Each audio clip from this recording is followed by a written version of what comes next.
Good morning. I am Reverend Rudra Dundzila. My pronouns are he, his, him, and I am your contract minister.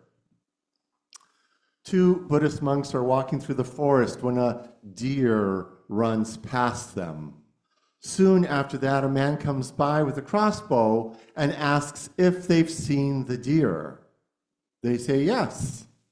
As a matter of polite conversation, one of the monks asks him why he wants to know. He answers, he's hunting the deer.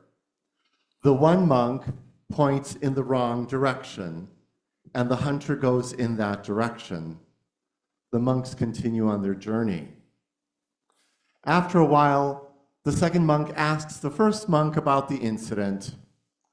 Why did he break his Buddhist precept of truth-telling?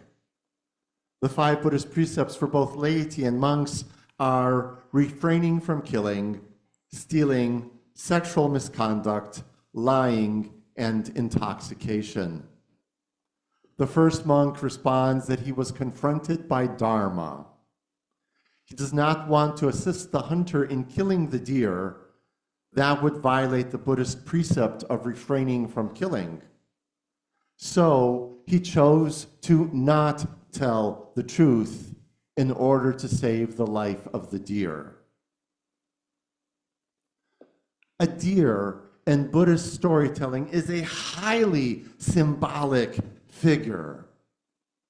The Buddha preaches his first sermon at Deer Park. Depictions of the wheel of Dharma are often flanked by a deer on either side of the wheel, upholding the wheel. In many Buddhist tales, the deer becomes a symbol of the Buddha himself, or a symbol for Buddhist ideals, Buddhist values. Such religious stories are archetypal in nature. They reveal deeper truths than the surface events of the story. They reflect what's going on in the human condition. So how many times have we had this situation in our lives where we are confronted by a conflict of our values? What is the right thing to do when whatever we choose to do has some sort of associated wrong with it? What do we do in those circumstances? If you listen carefully to this Buddhist story, can you hear the real life stories of people like Harriet Moses Tubman, Sojourner Truth, or Frederick Douglass, or countless hundreds of others who helped fugitives escape slavery to freedom using the Underground Railroad? Maybe in this Buddhist story you can hear the diary of Anne Frank and numerous other people who sheltered Jews, Romani, political dissidents, Jehovah's Witnesses, gay men, blacks, as well as people with disabilities and mental illness under the Nazis. These stories, such stories, are stories of political resilience. By the way, in the order of service, I made a mistake. The title of the service is Political Resilience. So here's another story. Soon after the outbreak of World War II, the newly formed Unitarian Service Committee focuses on relief efforts in Nazi-occupied Prague, Czechoslovakia.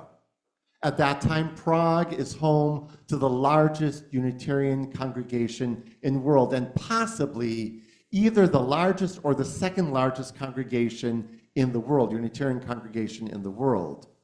It's called, in Latin, unitaria, oneness.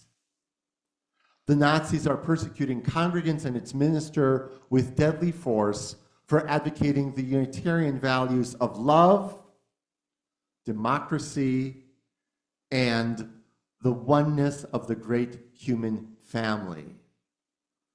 Their minister, the Reverend Dr. Norbert Čapek, is best known for establishing our flower communion ritual that we do every spring. That's how we know who Norbert Čapek is. So in Prague, the Reverend Waitzel and Mrs. Martha Sharp from Massachusetts lead the efforts. The Unitarian Service Committee aids refugees escaping from the Nazis, specifically Unitarians, but also Jews and other persecuted groups, including artists, intellectuals, and dissidents. After the war is over, Israel adds the Sharps, Waitzel and Martha Sharp, to the list of righteous among the nations for saving Jews. They are the first Unitarians added to this list, and they are the second and third Americans added to the list. I hope you've seen the documentary about their lives. It's called Defying the Nazis, The Sharps War, and it's available on PBS. So the Unitarian Service Committee is forced to abandon Prague, and it moves to Lisbon, Portugal. So at that time, Lisbon, Portugal is the only open seaport in Western Europe that isn't under Nazi control or under the control of its allies, the Spanish dictatorship or the Italian fascism. Who's seen the movie Casablanca? If you remember the movie Casablanca, refugees are trying to reach the open port in Lisbon, Portugal, so that they could escape from the United States. This is what's going on. This is what the Unitarian Service Committee is involved in. So they prepare travel documents for the refugees. Many have no documents. They have no identity papers, no passports. They had to leave and rush and flee without taking everything that they need. These important documents enable the refugees to pass through the British blockade and emigrate onto the Americas as war refugees. Can we have the slide, please? Thank you. The Unitarian Service Committee needs a symbol to make the travel documents look more official. And this symbol, the flaming chalice, becomes a symbol of hope to assist refugees that they are in good hands as they travel to safety in a network. And the Unitarian Service Committee at that time compares itself to the Underground Railroad, to a modern Underground Railroad.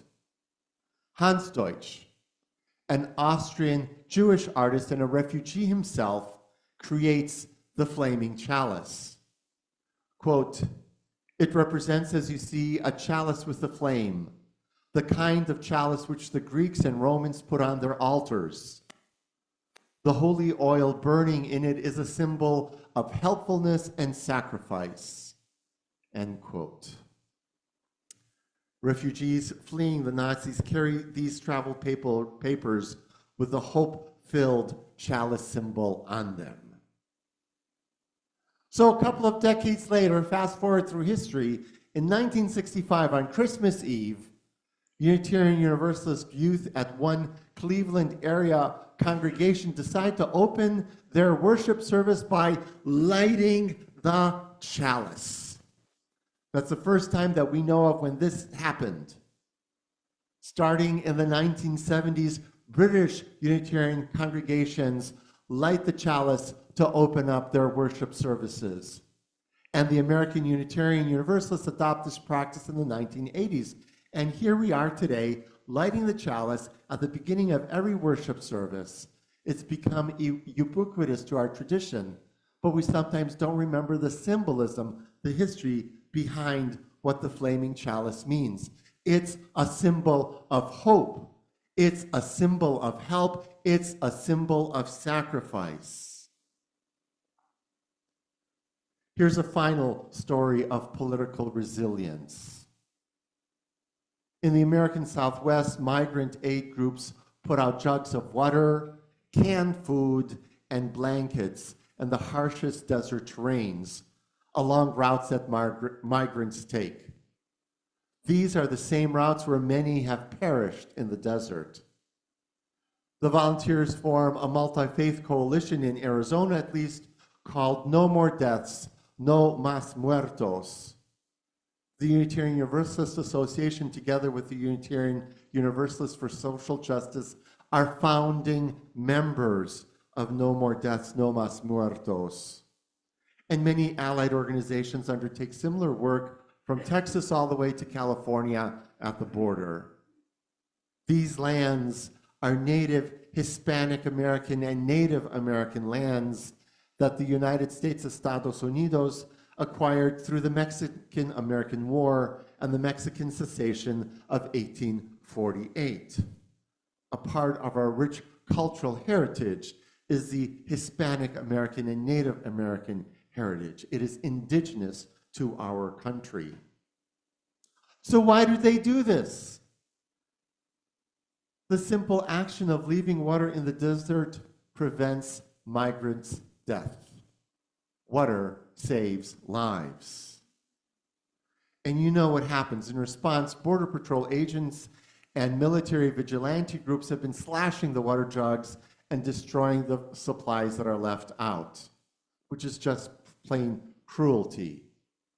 But the volunteers keep coming back from Saturday to Saturday to Saturday. They keep putting out jugs of water, bags of food, and blankets for the migrants in the deserts. Leaving water for people dying of thirst in the desert is political resilience.